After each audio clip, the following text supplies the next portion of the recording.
Good afternoon, my name is Oleksandr, and I want to thank everybody who joins us here in Ukraine Media Center Ukrinform. It's day 425 of the full-scale invasion of our homeland by Russian aggressor, and now we will be talking about the situation in Kherson region. Joining us online is Oleksandr Prokudin, the military governor of Kherson region. Good afternoon, Mr. Oleksandr. Good afternoon. Mr. Oleksandr, we know that within the last day the Russians shelled Kherson and Kherson region again. What is the aftermath of the shell and what is the situation in the region in general? Yesterday the Russian invaders targeted the territories of the liberated Kherson region 83 times using different types of weapons. They launched 14 and 12 projectiles in total. There were 13 projectiles launched on Kherson, and unfortunately we have casualties among the civil population. 2 people died as a result of Russian invasion and 6 more were injured. Yesterday the Russians killed an 80-year-old Kherson denizen when they attacked Kherson with the mortars. Another victim was a 72-year-old man who ended up under shelling in a forest near the village of Velitensky, heavily injured. He was hospitalized, however the medics did not make it, saving his life. His wounds were lethal. Last day the army of Russian Federation was intensely shelling the village of Kozhelets of Belokiriya community. A vehicle of the law enforcement of the police was damaged, plus the facility of the school. 2 women aged 85 and 64 years were hospitalized after injuries. They were transported to the medical facility in Kherson. Generally, there were 6,093 civilian installations damaged as a result of Russian shellings, 203 schools and other educational institutions, plus 53 medical facilities. Those were the structures that were damaged as a result of Russian shelling since liberation. Well, what is humanitarian situation in the region? The humanitarian situation is still complicated. Thanks to the efforts of our partners, volunteers and military administration, people have all their basic needs covered. We keep supplying the meals and hygienic products, so the situation is more or less okay, however still complicated. Well, talking about the temporarily occupied territory, what's going on there? What about the operation of our resistance movement over there?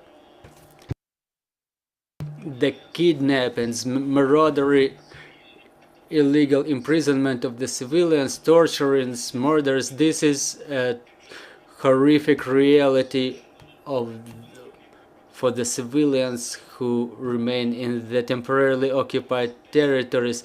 Our citizens end up in the cellars just because the Russians, they feel their impunity and they continue their atrocities, but this image is false. No one will evade the punishment.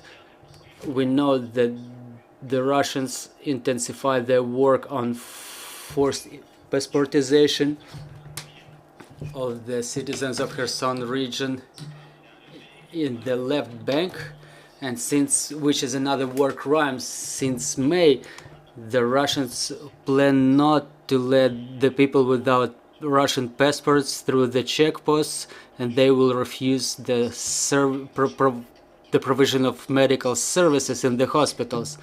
Well, talking about the dynamics of the presence of Russian troops in temporarily occupied territories of Kherson region, do you observe the increase of their presence there?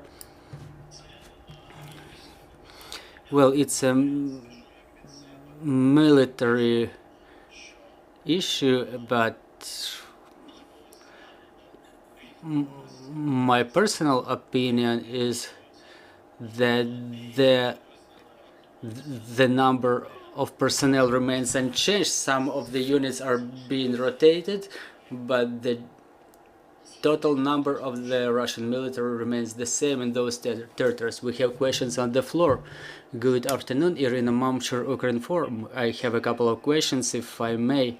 The first one, can you give us the percentage or the absolute numbers? What is the territory of the agricultural lands that were inspected for mine contamination? What is the situation with the sowing campaign in Kherson region? What's going on?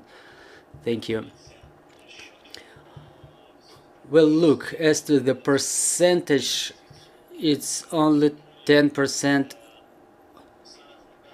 of the territory which is demined currently. I'm talking about humanitarian demine, and here 32,000 hectares for today. Some farmers, they started the sowing campaign, but it's the minor fraction of the deoccupied territory of Kherson region. So 32,000 hectares are demined, and they can be sown now. So it includes both agricultural lands and other lands. Yes, correct. Okay, so the next question, can you please tell us, do you know the exact number of children who still stay in the deoccupied territories of Kherson region? It's 15,000 kids. Thank you. And another question, is the regional government preparing any program for recovery of Kherson region? And if so, does it in any way have the involvement of the civil community, of the public? Well, look, the program exists and everybody is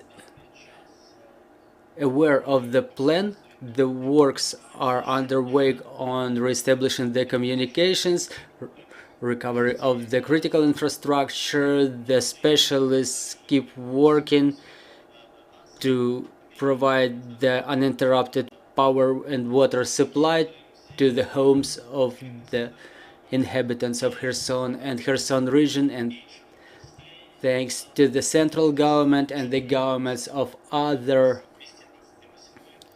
regions, 154 settlements out of 220 are already reconnected to the power supply, and it was 0 since the first day of the occupation, and 189,000 consumers were reconnected to the power grid. It's 85% of the total number of consumers.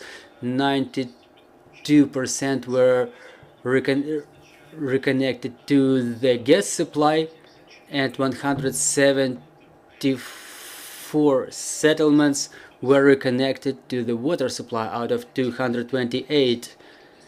Thank you. And the last question, we're trying here to keep the silence, but maybe you have any information about the counteroffensive or forces in Kherson region. I would be happy to communicate such information if it were my competence. Thank you. Thank you very much. Thank you for joining our broadcast. I'm reminding you, joining us was Oleksandr Prokudin, the military governor of Kherson region, and our next briefing is at 1400. We will be talking about the situation in Dnipropetrovsk region, so bear with us. Trust in our armed forces and glory to Ukraine.